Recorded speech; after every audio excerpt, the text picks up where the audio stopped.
Today I'll be replacing a LiftMaster Professional 1/3 horsepower garage door opener motor and replacing it with a Craftsman smart garage door opener.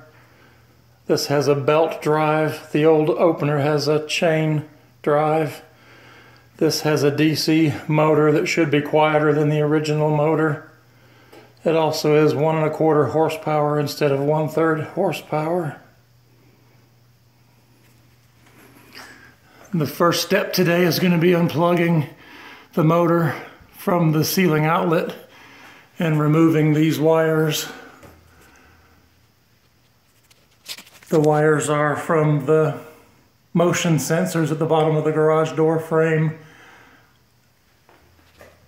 and the wires that go to the garage door opener switch, which is basically a doorbell button. I'll be replacing that today too. After removing these wires and unplugging the unit, I'll be going to the other end of the track to remove this round pin so that I can remove that peg to loosen the door from the track. I'll then be removing this circular ring from that peg to remove the track from the wall.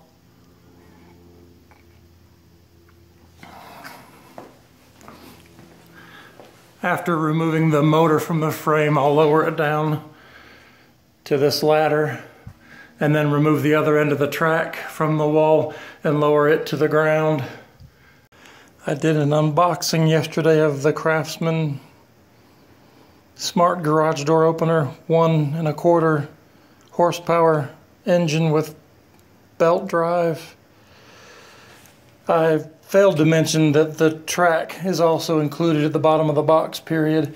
I thought I was going to be using the track that is already up in the garage, but they are not compatible. So I'll be opening up this package and putting the track together to use in the garage today. When I started this project, I thought I was going to use the original track for the garage door opener, just simply putting the belt on the motor and looping it around. But the track and the belt aren't compatible, so I am using the track that came with this unit. It came in 5 pieces. The track is mounted to the motor with this bracket. All of the 5 pieces are the same except for the 5th one. The 5th one has a window that the pulley goes through and then is bolted in place. But before bolting it in place, you pull through the end of the belt that has the hook, and that hook hooks in place on the trolley.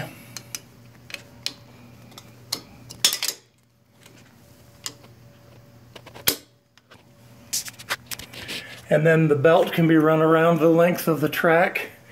The other end of the belt has a hole, and that hole is attached to what they call the threaded shaft with spring trolley nut. It's packaged together, but you can remove the spring and the nut. You actually have to remove the spring and the nut from the shaft. Then you put the shaft through this hole in the trolley, and then that's attached to the belt with this master link, just like you would link up a bicycle chain. Once those are connected, this will go on the shaft. The spring nut will go on the shaft and then be tightened down so that the belt fits snugly. I have the new unit back out in the garage, and I'm getting ready to attach the door end of the track to the wall, and then I'll put the motor up onto the brackets and screw them in place. Then I'll reattach the wires, plug it in, attach the door frame to the trolley, and we should be in business. The motor and the track are now attached. The wires from the doorbell switch are in the left red and left center white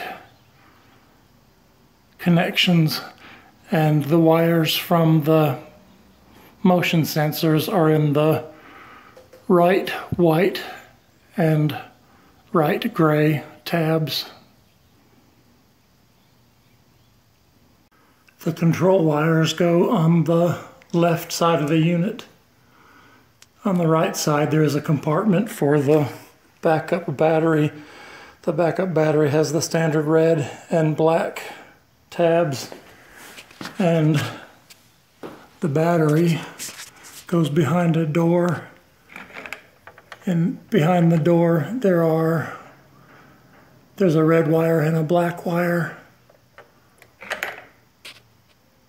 That is for the backup battery. With the wires attached to the battery and the battery in place, the door simply fits back over the battery and is screwed into place at the bottom.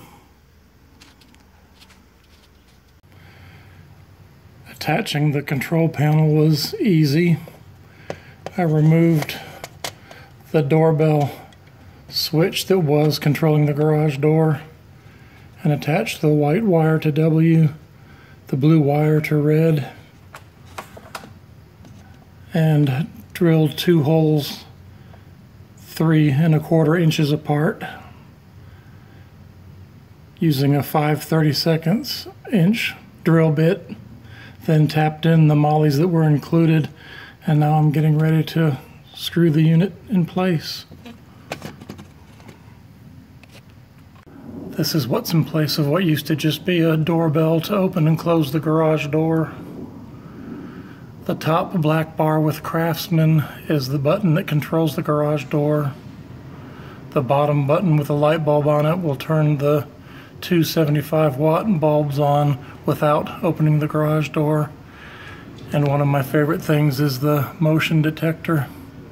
Each time we open the door to the garage from the house, the lights will turn on, stay on for about 5 minutes, and then turn themselves off.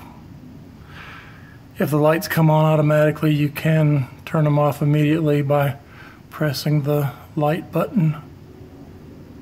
Overall, I'm extremely pleased with this garage door opener.